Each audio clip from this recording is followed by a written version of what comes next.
ಬಿಜೆಪಿಗೆ ಕಾಲ್ತುಳ್ತ ಪ್ರಕರಣವೇ ಪ್ರಮುಖ ಅಸ್ತ್ರವಾಗಿದೆ. ಸರ್ಕಾರದ ವಿರುದ್ಧ ಮುಗಿಬಿದ್ದಿರುವಂತ ಬಿಜೆಪಿ ಪ್ರತಿಭಟನೆ ಆಕ್ರೋಶ ಇಂದು ಗವರ್ನರ್ಗೆ ದೂರನ್ನ ಕೊಡ್ಲಿಕ್ಕೆ ಮುಂದಾಗ್ತಾ ಇದ್ದಾರೆ. ಸಿಎಂ, ಡಿಸಿಎಂ, ಪರಮೇಶ್ವರ್ ಈ 3 ಜನ ಕೂಡ ರಾಜೀನಾಮೆ ಕೊಡ್ಲೇಬೇಕು ಅನ್ನುವಂತ ಆಗ್ರಹವನ್ನ ಮಾಡ್ತಾ ಇದ್ದಾರೆ. ಮೊನ್ನೆ ಮೈತ್ರಿ ಪಕ್ಷದ ಸುದ್ದಿಗೋಷ್ಠಿ ನಡೆದಂತ ಸಂದರ್ಭದಲ್ಲೂ ಕೂಡ ಈ 3 ಮೇನು A1, A2, A3 ಇವರೇ ರಾಜೀನಾಮೆ ಕೊಡಬೇಕು ಅಂತ ಹೇಳ್ತಾ ಇದ್ರು. ಸರ್ಕಾರವೇ 11 ಜನರ ಪ್ರಾಣವನ್ನ ಬಲಿ ಪಡೆದಿರುವಂತ ಆರೋಪವನ್ನ ಮಾಡ್ತಾ ಇದ್ದಾರೆ. ಸರ್ಕಾರದ ವಜಾಕ್ಕೆ ಆಗ್ರಹಿಸಿ ಇಂದು ಗವರ್ನರ್ಗೆ ದೂರನ್ನ ಕೊಡ್ತಾ ಇರುವಂತದ್ದು ಬಿಜೆಪಿ ನಾಯಕರು ಸರ್ಕಾರದ ವಿರುದ್ಧ ಮುಗಿಬಿದ್ದಿದ್ದಾರಲ್ಲ, ಕಾಲ್ತುಳ್ತಾ ಕೇಸ್ಗೆ ಸರ್ಕಾರವೇ ಕಾರಣ ಅಂತ ಹೇಳ್ತಾ ಇದಾರಲ್ಲ, ಯಾರ್ಯಾರು ಏನೇನು ಮಾತನಾಡಿದ್ರು ಒಮ್ಮೆ ನೋಡೋಣ. ತೀಟೆಗೋಸ್ಕರ ನಿಮ್ಮ ಕುಟುಂಬದ ವರ್ಚಸ್ಸು, ನಿಮ್ಮ ವರ್ಚಸ್ಸು ಹೆಚ್ಚಿಸ್ಕೊಳಕ್ಕೋಸ್ಕರ ಇವತ್ತು ಈ ಕೊಲೆಗಳಾಗಿದೆ. ಸರ್ಕಾರದ ಇದಕ್ಕೆ ನಾವು ಹೋರಾಟವನ್ನ ನಾವು ಮಾಡಿದಿರಿ. ರಾಜ್ಯಾಧ್ಯಕ್ಷರ ಜೊತೆ ಮಾತಾಡಿದಿರಿ. ಗವರ್ನರ್ಗೂ ಹೋಗಿ ಭೇಟಿ ಮಾಡಿ ಈ ಸರ್ಕಾರನ ವಜಾ ಮಾಡಬೇಕು ಅಂತ ಗವರ್ನರ್ಗೂ ಮನವಿಯನ್ನ ನಾವು ಮಾಡೋದು. ನಿಜವಾದ ಭಯೋತ್ಪಾದಕ ಈ ರಾಜ್ಯಕ್ಕೆ ಮಾನ್ಯ ಸಿದ್ದರಾಮಯ್ಯನವರೇ ಬಿಟ್ಟು ಬೇರೆ ಯಾರು ಅಲ್ಲ. 11 ಜನರನ್ನ ಜೀವ ತೆಗೆದವರು ಟೆರರಿಸ್ಟ್. ಯಾಕೆ ಜೀವ ತೆಗೆದ್ರಿ ಅಂತ ಹೇಳಿದವರು ಟೆರರಿಸ್ಟ್. ಇನ್ನು ಕೆಲವು ಮಂತ್ರಿಗಳು ಮಾತಾಡ್ತಾರೆ, ಹೆಣದ ಮೇಲೆ ರಾಜಕಾರಣ ಮಾಡ್ತಾರೆ ಬಿಜೆಪಿಯವರು, ರಣ ಹದ್ದುಗಳ ತರ ಅಂತ. ಆದ್ರೆ ನೀವು ಸೀಳು ನಾಯಿಗಳ ತರ 11 ಜನರ ಜೀವ ತೆಗೆದು ನಾಯಿಗಳು ಕಾಂಗ್ರೆಸ್ನವರು.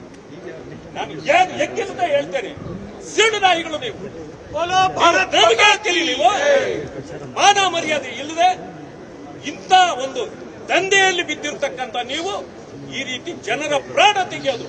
ನ್ಯಾಯಾಂಗ ತನಿಖೆ ಆಗಬೇಕಾಗಿರೋದು ನಿಮ್ ಸರ್ಕಾರದ ನೇತೃತ್ವದಲ್ಲ. ವಿಧಾನಸೌಧದಲ್ಲಿ ಕಾರ್ಯಕ್ರಮ ಆಯೋಜನೆ ಮಾಡೋದಕ್ಕೆ ಮೂಲ ಕಾರಣವೇ ನೀವಿದ್ದೀರಿ.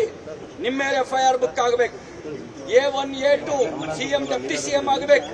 ಆಗ ಒಂದು ಪಾರದರ್ಶಕತೆ ಬರುತ್ತೆ, ಒಂದು ಪ್ರಾಮಾಣಿಕತೆ ಬರುತ್ತೆ. ಅಷ್ಟು ಮಾತ್ರ ಅಲ್ಲ, ನ್ಯಾಯಾಂಗ ತನಿಖೆ ಉಚ್ಚ ನ್ಯಾಯಾಲಯದ ಮುಖ್ಯ ನ್ಯಾಯಾಧೀಶರ ನೇತೃತ್ವದಲ್ಲಿ ಸ್ವತಂತ್ರ ನ್ಯಾಯಾಂಗ ತನಿಖೆ ಆಗಬೇಕು. ಆಗ ನಿಷ್ಪಕ್ಷಪಾತವಾದ ತನಿಖೆ ಆಗುತ್ತೆ. ಅದ್ರ ಬಗ್ಗೆ ಕ್ವಿಕ್ ಆಗಿ ಮಾತನಾಡ್ತಾ ಹೋಗೋಣ. ಮಧು, ಇಲ್ಲಿ ಈ ಅಗ್ರೆಷನ್ನು ಜನರನ್ನು ಸೇರಿಸ್ಕೊಂಡು ಏನಾದರೂ ಮಾಡಿದಿದ್ರೆ ಸರ್ಕಾರಕ್ಕೆ ಒಂದು ಸ್ವಲ್ಪ ಏನಾದರೂ ಬಿಸಿ ಮುಟ್ಟಿಸಿರೋದನ್ನು. ಆದರೆ ಇವರೇ ಶಾಸಕರು ಸೇರ್ಕೊಳ್ತಾರೆ, ವಿಧಾನಸೌಧ ಮುಂದೆ ಪ್ರತಿಭಟನೆ ಮಾಡ್ತಾರೆ. ಅದಾದ್ಮೇಲೆ ಮಾತೆತ್ತದ ಇವ್ರಿಗೆ ಸಿಗೋದು ರಾಜ್ಯಪಾಲರು, ಅಲ್ಲೋಗಿ ದೂರು ಕೊಡೋದು, ಅಲ್ಲಿಗೆ ಮುಗಿಸಾಕ್ಬಿಡ್ತಾರೆ. ಅಗ್ರೆಷನ್ ಎಲ್ಲಿದೆ ಅಂತ ನನಗಂತೂ ಗೊತ್ತಾಗ್ತಾ ಇಲ್ಲ. ಏನು ಇವ್ರದ್ದು ಯಾವುದೇ ಒಂದು ರೂಪಿ ಇಶ್ಯೂ ಇದ್ರೆ ಅದರಲ್ಲಿ 4 ಆಣೆ ಮಾತ್ರ ಇವ್ರದ್ದೆಲ್ಲ ಪ್ರತಿಕ್ರಿಯೆಗಳು ಎಲ್ಲವೂ ಕೂಡ ಮೀಡಿಯಾ ಆಪ್ಟಿಕ್ಸ್ಗೆ ಸಿಂಕ್ ಆಗುವಂಥದ್ದು. ಅವರ ಎಲ್ಲ ಫಸ್ಟ್ ಲೈನರ್ಸ್ ಯಾರ್ಯಾರಿದ್ದಾರೆ, ಅಶೋಕ್, ವಿಜಯೇಂದ್ರ, ಮತ್ತೊಬ್ರು ಅವ್ರಿಗೆಲ್ಲ ಹೋಲಿಸಿದ್ರೆ ಛಲವಾದಿ ನಾರಾಯಣ ಸ್ವಾಮಿ ಅವರೇ ಬೆಸ್ಟ್ ಅನ್ಸುತ್ತೆ. ಅವರ ಮಾತುಗಳು ಅಥವಾ ಅವರ ಒಂದು ಅಗ್ರೆಷನ್ಗಳು ನೋಡಿದಂಥ ಸಂದರ್ಭದಲ್ಲಿ ಅಷ್ಟರ ಮಟ್ಟಿಗೆ ಅವರಾದರೂ ಅಟ್ಲೀಸ್ಟ್ ಒಂದು ರೀತಿ ಪ್ರತಿಪಕ್ಷ ರೀತಿ ಕಾಣಿಸ್ತಾರೆ. ನಾನು ಆಗಲೇ ಹೇಳಿದ್ನಲ್ಲ, ಸಿದ್ದರಾಮಯ್ಯ ಅವರು ಪ್ರತಿಪಕ್ಷದಲ್ಲಿ ಇದ್ದಿದ್ರೆ ಬಿಜೆಪಿ ಅವರು ಬೆಳಿಗ್ಗೆ ಎದ್ದು ಸ್ನಾನ ಪೂಜೆನೂ ಮಾಡೋಕ್ಕಾಗ್ತಾ ಇರಲಿಲ್ಲ, ಉಸಿರಾಡೋಕ್ಕಾಗ್ತಿರಲಿಲ್ಲ, ತಿಂಡಿ ತಿನ್ನೋಕ್ಕಾಗ್ತಾ ಇರಲಿಲ್ಲ, ಊಟ ಮಾಡೋಕ್ಕಾಗ್ತಾ ಆ ರೀತಿ ಕಾಡ್ಸಿರೋರು. ಯಾವ ರೀತಿ ಒಂದು ಕೌಂಟರ್ ಸ್ಟ್ರಾಟಜಿ ಆಗ್ತಿತ್ತು ಅಂದರೆ, ಇವತ್ತು ಬಿಜೆಪಿ ಸರಿ ಇಲ್ಲ ಅನ್ನೋ ಕಾರಣಕ್ಕೆ ವಾಪಸ್ ಇವರು ಎಲ್ಲ ಇವರ ಒಂದು ಮಾತುಕತೆ ಪ್ರತಿಕ್ರಿಯೆಗಳ ನಂತರವೂ ಕೂಡ ಜಸ್ಟಿಫಿಕೇಶನ್ ಮತ್ತು ಡಿಫೆನ್ಸಿವ್ ಮೋಡಲ್ ಒಂದಷ್ಟು ನಡೀತಾ ಇದೆ. ವೆರಾಸ್ ಬಿಜೆಪಿ, ರಾಜ್ಯ ಬಿಜೆಪಿಯಲ್ಲಂತೂ ಖಂಡಿತ ಅಗ್ರೆಷನ್ ಕಾಣಿಸ್ತಾ ಇಲ್ಲ. ಅವರು ಅವರದ್ದೇ ಆದಂಥ ಒಂದು ಕಾರ್ಯಕ್ರಮಗಳಲ್ಲಿ ಅಥವಾ ಬೇರೆ ಬೇರೆ ವಿಚಾರಗಳಲ್ಲಿ ಅಥವಾ ಆ ಒಂದು ನಾಕಾಣಿ ಅಗ್ರೆಷನ್ ಅಂತ ಹೇಳಿದ್ರೆ ಆ ನಾಕಾಣಿನಲ್ಲೂ ಕೂಡ ಯಾರಿಗೆ ಒಂದು ಪೈಸೆ ಜಾಸ್ತಿ ಆಗ್ಬಿಡ್ತೋ ಕ್ರೆಡಿಟ್ ಅನ್ನೋ ಆತಂಕದಲ್ಲೇ ಕೆಲಸ ಮಾಡೋ ರೀತಿ ಕಾಣಿಸ್ತಾ ಇದೆ. ಅದು ಅವರ ಪಕ್ಷದ ಒಂದು ಅಜೆಂಡಾ ಅಥವಾ ಅವರ ಪಕ್ಷದ ಒಂದು ಕೋರ್ ಪ್ರೋಗ್ರಾಮ್ ಅವ್ರಿಗೆ ಬಿಟ್ಟಿದ್ದು. ಬಟ್ ಈ ಒಂದು ಪ್ರತಿಪಕ್ಷ ಸರಿಯಾಗಿ ಪ್ರತಿಪಕ್ಷವಾಗಿ ಕೆಲಸ ಮಾಡೋಕ್ಕಾಗದೇ ಮಾಡದೇ ಇರೋದ್ರಿಂದಾನೆ ಜನರಿಗೆ ಎಷ್ಟು ಸಾಧ್ಯ ಅಷ್ಟು ಮೋಸ ಆಗ್ತಾ ಇದೆ ಸರ್ಕಾರದ ಕಡೆಯಿಂದ. ಪಟೇಲ್ರೆ, ಯಾವುದೇ ಒಂದು ಪ್ರತಿಪಕ್ಷ ಗೆಲ್ಲಬೇಕು ಅಂದ್ರೆ ಆ ಒಂದು ವಿಚಾರಗಳನ್ನ ಕೊನೆವರೆಗೂ ಅಂದ್ರೆ ನೆಕ್ಸ್ಟ್ ಎಲೆಕ್ಷನ್ ಬರೋವರೆಗೂ ಕಾಪಿಡ್ಕೊಂಡು ಹೋದ್ರೆ ಒಂದು ಸ್ವಲ್ಪ ಪ್ಲಸ್ ಆಗುತ್ತೆ. ಯಾಕೆಂದ್ರೆ ಈ ಆಕ್ಸಿಜನ್ ದುರಂತ ಆಗಲಿ, ಕೊರೋನಾ ಟೈಮಲ್ಲಿ ಆದಂಥ ಹಗರಣಗಳು ಮತ್ತು ಒಂದು ಕಡೆ ಎಷ್ಟು 40% ಸರ್ಕಾರ ಅಂತೆಲ್ಲ ಹೇಳಿ ಒಂದು ದೊಡ್ಡ ಮಟ್ಟದಲ್ಲಿ ಪ್ಲಸ್ ಮಾಡಿಕೊಂಡ್ರು. ಬಟ್ ಈ ಪ್ರತಿಪಕ್ಷ ನೋಡಿದ್ರೆ ಅದು ಯಾವುದು ಕಾಣಿಸ್ತಾನೆ ಇಲ್ಲ ಇಲ್ಲಿ.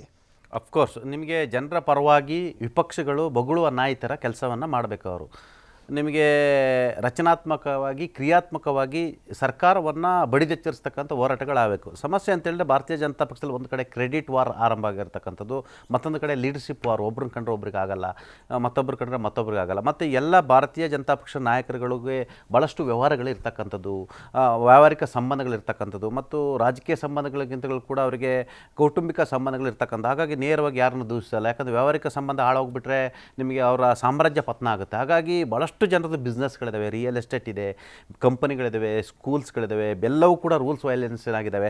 ಒಟ್ಟಿಗೆ ಜಾಯಿಂಟಾಗಿ ಬಿಸ್ನೆಸ್ಗಳು ಮಾಡ್ತಾರೆ, ಲ್ಯಾಂಡ್ಗಳಿದೆ. ನಿಮಗೆ ತುಮಕೂರಾಚೆ ಕೆಲವ್ರದ್ದು ಭಾರತೀಯ ಜನತಾ ಪಕ್ಷ ಅನೇಕ ನಾಯಕರುಗಳ ಲ್ಯಾಂಡ್ ಒಟ್ಟಿಗೆ ಜಾಯಿಂಟ್ ಲ್ಯಾಂಡ್ಗಳಿದೆ, ಒಟ್ಟಿಗೆ ಬಿಸ್ನೆಸ್ಗಳು ಮಾಡ್ತವೆ. ಇವೆಲ್ಲವೂ ಕೂಡ ಅಡ್ಡಿ ಬರೋದ್ರಿಂದ ಇವರು ರಚನಾತ್ಮಕವಾಗಿ ರಾಜ್ಯದ ಪ್ರಬಲ ವಿಪಕ್ಷವಾಗಿ ಕೆಲಸವನ್ನು ಮಾಡ್ತಿಲ್ಲ. ಹಾಗಾಗಿ ಇವರು ಫೇಲ್ಯೂರ್ ಆಗಿದ್ರಿಂದಲೇ ಇವತ್ತು ಈ ಮಟ್ಟದ ಸ್ಥಿತಿ ನಿರ್ಮಾಣ ಆಗಿರ್ತಕ್ಕಂಥದ್ದು. ಒಂದು ಸರ್ಕಾರ ನೇರವಾಗಿ ನಾವೇನು ತಪ್ಪು ಮಾಡಿಲ್ಲ ಅಂತ ಡಿಪೆಂಡ್ ಮಾಡ್ತೇವೆ, ವಿತ್ ದಾಖಲೆಗಳಿದ್ದರೂ ಕೂಡ ಡಿಪೆಂಡ್ ಮಾಡ್ಕೊಳ್ತಾ ಅಂತ ಹೇಳಿದ್ರೆ ಇವ್ರದ್ದು ಕೇವಲ ಗಾಂಧಿ ಪ್ರತಿಮೆಯ ಹೋರಾಟ, ಮತ್ತೊಂದು ಕಡೆ ಮೊದಲು ಹೇಳಿದಾಗ ರಾಜ್ಯಪಾಲರಿಗೆ ಒಂದು ಮನವಿ, ನಂತರ ಒಂದಷ್ಟು ಪ್ರೆಸ್ ಮೀಟ್ಗಳು, ಅಷ್ಟಕ್ಕೆ ಮಾತ್ರ ಸೀಮಿತ. ನಾವು ಗಮನಿಸಬಹುದು ನೋಡಿ, ಅಶೋಕ್ ಅವರು ಮತ್ತು ವಿಜೇಂದ್ರ ಅವರು ಹಿಂದಿನ ದಿನ ಪ್ರೆಸ್ ಮೀಟ್ ಮಾಡಿದ್ರು, ಅದೆಷ್ಟು ಸ್ಟ್ರಾಂಗ್ ಇಂಪ್ಯಾಕ್ಟ್ ಆಯ್ತು.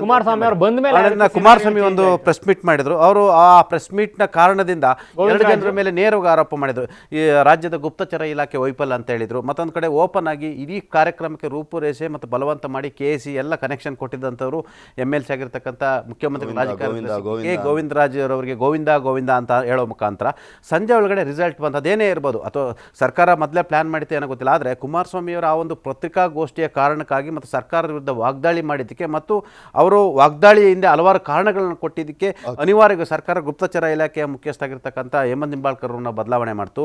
ಮತ್ತು ಮುಖ್ಯಮಂತ್ರಿಗಳ ಅತ್ಯಾಪ್ತರಾಗಿರ್ತಕ್ಕಂಥ ಅನೇಕ ಮುಖ್ಯಮಂತ್ರಿಗಳು ಕೂಡ ಅವರು ಅತ್ಯಾಪ್ತರಾಗಿರ್ತಕ್ಕಂಥ ಮುಖ್ಯಮಂತ್ರಿಗಳ ಅತ್ಯಾಪ್ತ ಗೋವಿಂದರಾಜರವರು ಮುಲಾಜಿಲ್ದಲೆ ಅವ್ರನ್ನು ಕೂಡ ರಾಜಕೀಯ ಕಾರ್ಯದರ್ಶಿ ಬಿಡುಗಡೆ ಮಾಡಿರುವಂಥದ್ದು. ಹಾಗಾಗಿ ಇವರು ಎಷ್ಟು ರಚನಾತ್ಮಕವಾಗಿ ಕ್ರಿಯಾತ್ಮಕವಾಗಿ ಹೋರಾಟ ಮಾಡ್ತಾರೆ ಅನ್ನೋದು ಇಲ್ಲಿ ಕಾಣ್ತಾ ಇದೆ.